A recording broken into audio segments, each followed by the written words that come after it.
tiba-tiba suatu hari tidak ada mendung, tidak ada awan, saya disetrum dari sorga. Ser dari atas ke bawah. Saya masih ingat kok, meskipun saya umur 6 tahun, memori itu tidak hilang. Atas ke bawah itu naik turun sekitar 5 menit.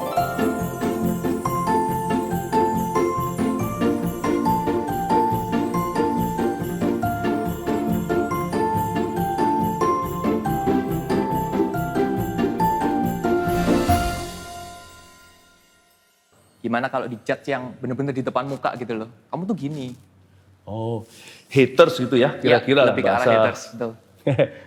Oke sih, saya lebih suka dimusuhi daripada diabaikan. Kalau kita tidak berbuat sesuatu, atau kita tidak berbuat apa-apa, orang juga tidak perhatikan. Kita dianggap hanyalah Kasper di dunia, atau gentayangan. Tapi kalau kita hidupnya punya dampak, kalau hidup kita itu betul-betul dipakai Tuhan, atau mendatangkan perubahan, pasti ada yang suka, ada yang benci. Tiba-tiba kita jadi buah durian. Either you love me or you hate me. Nggak ada jalur tengah punya. Sebenarnya tujuan orang-orang beberapa haters itu tujuannya baik sih. Caranya yang salah. Saya sih kalau tahu haters saya nggak tahu semua sih. Saya juga nggak terlalu realize gimana sadar, bahkan penampilan pun mungkin dikomentari orang. Kadang-kadang itu lucu. Kita diam gini aja loh, nggak berbuat apa-apa ya dikomentarin. Oh saya tahu, saya ingat. Kan kita ada program acara nih, Saat Teduh yang sekarang hari-hari ini saya lakukan. Saya diberitahu sama tim. Jadi sebelum mulai, kan sudah ada premieres jam berapa nanti. Itu orang-orang sudah bisa nunggu, udah ada berapa puluh, lalu berapa ratus. Ya. Dan nanti kalau sudah menjelang jamnya, katakan pukul 7 malam, 7 kurang 10 gitu, sudah hampir 5.000 orang yang sudah antri. Itu kalau hall beneran, udah penuh itu kebaktian. Mungkin masih pada parkir semua sisanya, puluhan ribu lagi akan datang. Nah pernah sekali saya iseng waktu diberitahu sama tim, saya lihat yang antri. Belum mulai loh, itu belum mulai 2 jam. Sudah ada 2 dislike. Kita belum berbuat sesuatu. Tapi yang like juga banyak, yang like juga katakan udah 76, katakan begitu ya. Saya nggak tahu ya, ini maaf kalau angkanya salah. So we don't have to do anything for people to hate us. Itu ngomong apa tentang para hater? They hate, itu sudah profesi. Hargai profesi orang. Nggak apa-apa. Tujuan mereka mulia. Tujuan mereka adalah, aku nggak mau jemaat disesatkan sama orang ini atau apa. Sama, itu juga ada di hati saya. Cuman cara mereka salah atau minimal cara kita berbeda. Cara mereka adalah dengan menyerang, membunuh karakter, mencela. Cara saya, tujuan saya sama dengan mereka. Saya juga tidak mau jemaat tersesat. Tapi cara saya adalah dengan memberitakan firman. Tanpa menjelekkan siapa-siapa. Mempersembahkan hidup untuk melayani jiwa-jiwa. Jadi kalau saya lihat haters, saya cari common ground. Saya cari titik temu, titik bersama, titik agreement atau titik setuju. Saya sepakat dengan mereka. Concern mereka bagus. Cuman saya tidak mau ikut cara mereka. Mereka pakai cara mereka, itu profesi mereka. They hate, itulah memang panggilan mereka. I love, that is my calling. You choose which one. Itu aja. Yang saya lakukan adalah kalau saya tahu haters yang tiba-tiba diberitahu sama teman ini dan itu, saya doakan sih. Karena Tuhan ajarkan kita harus mendoakan orang-orang yang membenci kita. Saya profesional. Saya profesional. Tidak dibayar. Profesional artinya itu komitmen saya. That I love, bahwa saya mau mengasihi, saya mau jadi berkat. Saya tidak akan ikuti cara mereka yang salah. Ya, may God bless our haters. Ya, semoga jawaban saya membuka sesuatu di dalam pikiran kita. Ya. Itu loh. Dor, ayo tanya lagi. Tadi di awal Koko udah bilang tentang punya visi dan punya harapan depannya mau seperti apa. Kita mungkin anak-anak muda masih belum tahu lah secara jelas visinya nanti ke depan seperti apa, mau melakukan apa. Sebenarnya baik nggak untuk kita itu coba-coba melakukan hal ini, hal itu, sampai akhirnya kita ketemu, oh ternyata aku ini panggilannya. Menurut Koko gimana? Koko pernah nggak ngalamin coba-coba? Nggak. Saya adalah orang yang sangat tegas dengan tujuan. Kita nggak usah coba-coba pun akan berakhir coba-coba kok. Maksudnya apa?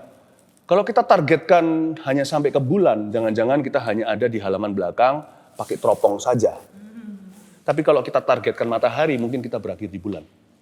Targetkan tertinggi, mantap di depan. Tujuan kita itu harus jelas. Meskipun nanti waktu kita menempuhnya, Tuhan akan menuntun ke arah berbeda atau dengan cara yang tidak kita duga. Jadi ujungnya tetap ada eksperimentasi, trial and error. Yang tidak boleh trial dan error adalah tujuannya. Caranya nanti akan fleksibel. Nah kalau kita sudah ragu, guru kencing berdiri, murid kencing berlari, tujuannya udah gak karuan. Caranya pasti sembarangan. No. Saya cukup jelas. Umur 18 tahun saya bertobat. Terima Yesus waktu itu di Vancouver, Kanada. Saya terima Tuhan dengan cara yang sangat-sangat istimewa. Bukan karena saya orang yang spesial, tapi karena saya itu sudah hampir mati. Dari kecil memang sudah hampir meninggal dunia karena sakit penyakit. Saya memang sakit-sakitan sebagai anak. Lalu setelah saya disembuhkan Tuhan secara ajaib, ya kan? Umur 6 tahun saya di Taiwan itu karena terapi. Otak saya ada sesuatu yang salah. Di usia anak kecil bisa tulis namanya, saya nggak bisa ejah nama saya sendiri. Selalu salah kelas 6, umur 6 tersebut saya selalu salah masuk kelas. Jadi biasa dari kecil trauma diketawain oleh banyak orang. Karena itu saya jadi orang yang takut berdiri di depan khalayak ramai. Makanya hari ini saya jadi pendeta, bicara di depan jemaat itu pun ajaib perubahan hidup yang Tuhan berikan. Saya disembuhkan Tuhan dengan cara yang ajaib. Tiba-tiba seluruh badan saya lurus, padahal semuanya dulu bengkok.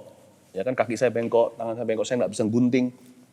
Ya kan, tangan saya, ini sorry ya, saya tunjukkan tangan jari tengah saya, bukan bermaksud apa-apa. Jari tengah saya ini bengkok. Dulu semuanya bengkok. Umur 6 tahun, mama saya berdoa di Indonesia. Saya tinggal sama di Taiwan, karena harus berobat sekolah sekalian. Orang jalan ke sekolah 15 menit, saya 1 jam sebelumnya berangkat. Karena saya jalan 5 langkah, jatuh ke tanah. Pakai sepatu besinya polio itu. Waktu saya tiba-tiba suatu hari tidak ada mendung, tidak ada awan, saya disetrum dari sorga. Dari atas ke bawah. Saya masih ingat kok, meskipun saya umur 6 tahun, memori itu tidak hilang. Atas ke bawah itu naik turun sekitar 5 menit, dan seluruh tulang saya lurus. Lurus. Kesembuhan ilahi terjadi. Mama saya berdoa di Indonesia, berdoa begini. Nantinya saya tahu waktu saya bertobat, cerita itu keluar.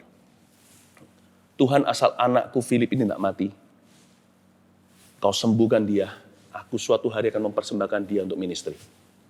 Sebagai hambamu. Di situ saya sembuh. Setelah saya sembuh, saya nggak tahu yang sembuhkan Yesus. Saya jadi kuat, berantem, berkelahi. Intinya, 12 tahun kemudian setelah hidup tersesat, meskipun disembuhkan, siapa bilang kalau kesembuhan itu mujizat terbesar? No, kesembuhan ilahi itu mujizat kesekian. Mujizat terbesar itu perubahan hidup, pertobatan, dan keselamatan. Umur 18 tahun saya terima Yesus. Saya melihat terang. Itu waktu di sebuah gereja kecil, gereja Indonesia di Kanada, saya nggak peduli itu khotbah. Saya mau keluar ke 7-Eleven untuk beli makanan, nanti kembali lagi. Saya ke gereja kan hanya untuk berteman. Kesepian orang Indo di situ. Tapi saya dengar suara audible, hari ini kalau kamu tidak diselamatkan, kamu akan tersesat selama-lamanya. Umur 18 tahun. Saya maju ke depan, saya lihat kanan kiri nggak ada yang bicara sama saya. Saya maju ke depan, saya tahu Tuhan panggil saya. Di depan saya lihat terang, seperti pengalaman Rasul Paulus. Saya nggak tahu kalau itu Rasul Paulus, saya nggak baca Alkitab dulunya. Tapi saya alami itu. Di balik sinar itu ada suara audible itu sekali lagi bicara, I am Jesus and I love you. Saya bertobat terima Yesus. Ya. Setelah saya bertobat terima Yesus itulah terjadi perubahan saya. Nah sekarang saya lupa tadi pertanyaannya apa kok jadi panjang muter. Tujuan dari Mandy tadi, coba-coba.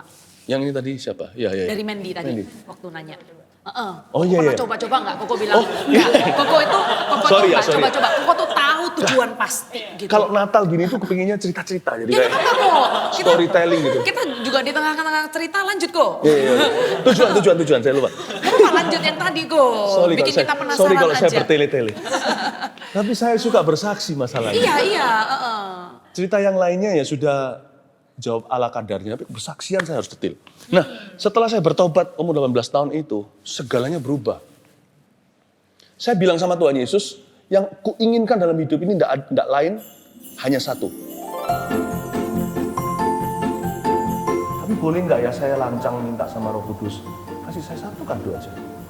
Please setrum tanganku ini bisa melukis lagi. Sebab saya ini seorang pemimpi seperti Yusuf.